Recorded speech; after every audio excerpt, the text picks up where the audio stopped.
ராசி மற்றும் லக்னக்காரர்களுக்கு இந்த ஆகஸ்ட் மாத பலன்கள் எப்படி இருக்கு? சோ உங்களுடைய 6, 9 அப்படின்னு சொல்லக்கூடிய குரு ஆல்ரெடி உங்களோட லக்னத்தில் உச்சமா இருக்காரு.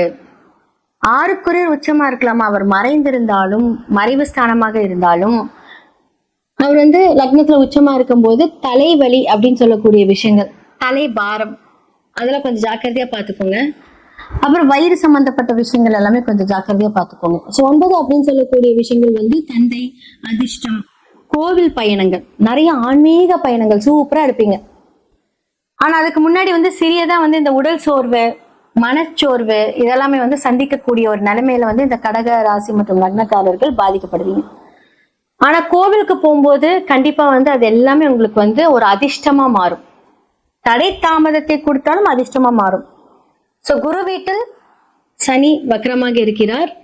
பட் இருந்தாலும் கொஞ்சம் ஹார்ட் ஒர்க் பண்ணி கொஞ்சம் அதுக்காக பிளான் பண்ணி அதை கரெக்டா நீங்க மூவ் ஆன் பண்ணிட்டு போங்க.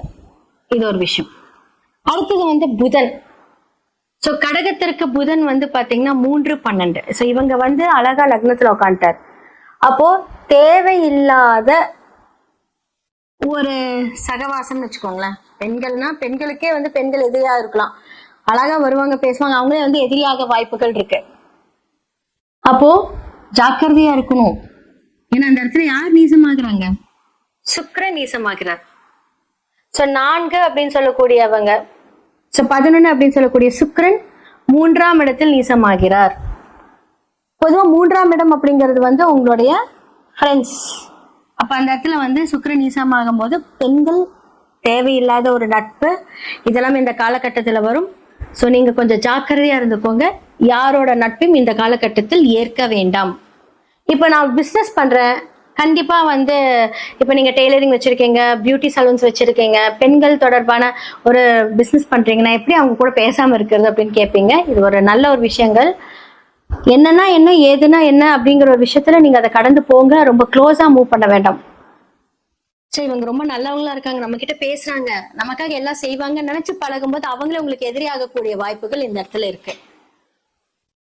ஏன்னா 6க்குரிய குரு எங்க இருக்கிறார்? லக்னத்துல இருக்காரு. சோ வழிகாட்டுதல் சொல்லக்கூடியவரே பாத்தீங்க உச்சமாக இருந்தாலும் 6ஆம் இடம் அப்படிங்கிறது மறைவு ஸ்தானமா தேவையில்லாத சிந்தனைகள், கெட்டதை நல்லதா நினைப்போம், நல்லதை கெட்டதா நினைப்போம்.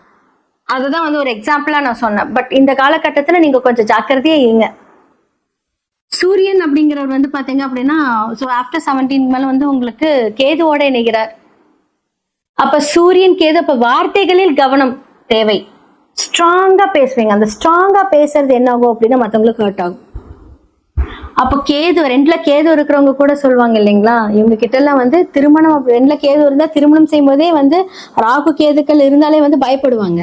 இப்ப கடகத்துக்கு 2ல ஆல்ரெடி கோச்சார கேது இருக்கு, இப்ப சூரியனும் இணைகிறார். அப்ப எப்படி இருக்கும்? அப்ப வார்த்தைகளில் கவனம் தேவை. அப்போ நல்லா ஆன் பண்ணிட்டு இருப்பீங்க, நல்லா போயிட்டு வந்துட்டு இருக்கும், சிறியதா ஒரு தடங்கள், அவ்வளவுதான். சோ இது பாத்தீங்கன்னா பெருசா பாதிப்பு அப்படியெல்லாம் கிடையாது. ஆனா அது நீங்க இதுக்கேத்த மாதிரி கொஞ்சம் பிளான் பண்ணிட்டு போனீங்கன்னா நல்லா இருக்கும். ஏன்னா என்னதான் இருந்தாலும் குரு சுபராக இருக்கிறார். குரு சுபர் தானே, உங்களுக்கு 6, 9 பிரச்சனை கொடுத்தாலும் அவரே தான் சரி பண்ண போறாரு. அப்ப அந்த பிரச்சனைய சரி பண்ற விஷயங்கள், அதிர்ஷ்டத்தை ஏத்துக்கக்கூடிய நீங்க அந்த பிரச்சனையும் சமாளிக்கணும்.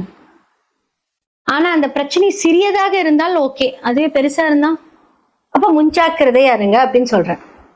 அப்ப தேவையில்லாத உறவுகளால், அப்ப 3ஆம் இடம் அப்படின்னு சொல்லக்கூடிய உங்க வீட்டுல அப்படின்னு எடுத்துக்கிட்டீங்க அப்படின்னா உங்களுடைய தம்பி தம்பச்சி கூட சண்டை போடாதீங்க, மாமனார் கூட சண்டை போடாதீங்க, சிறு வயது ஃப்ரெண்ட்ஸு, உங்களோட முயற்சிகளில் ஒரு சின்ன ஒரு தடை இதெல்லாமே இந்த காலகட்டத்தில் இருக்கும். பட் நீங்க உங்க வீட்டுல சில பேருக்கு நல்லா இருக்கும் டைம், அவங்களோட டைம் எல்லாம் கேட்டுட்டு அவங்களுடைய டிஸ்கஷனோட நீங்க ஒரு செயல்பாடுகளில் ஈடுபடும் போது ரொம்ப நல்லா இருக்கும்.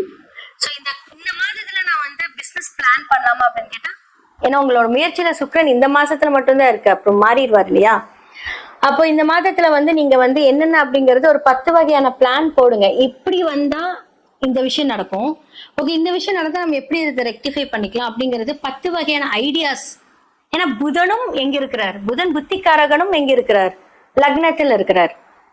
அப்ப என்ன ஆகும் அப்படின்னா 3க்குரியவரும் 12க்குரியவரும் வந்து லக்னத்துல இருக்கும்போது முயற்சி அவர் கொண்டுட்டு வருவார். புத்தி மட்டுமே உங்களை செயல்படுத்த வைக்கும்.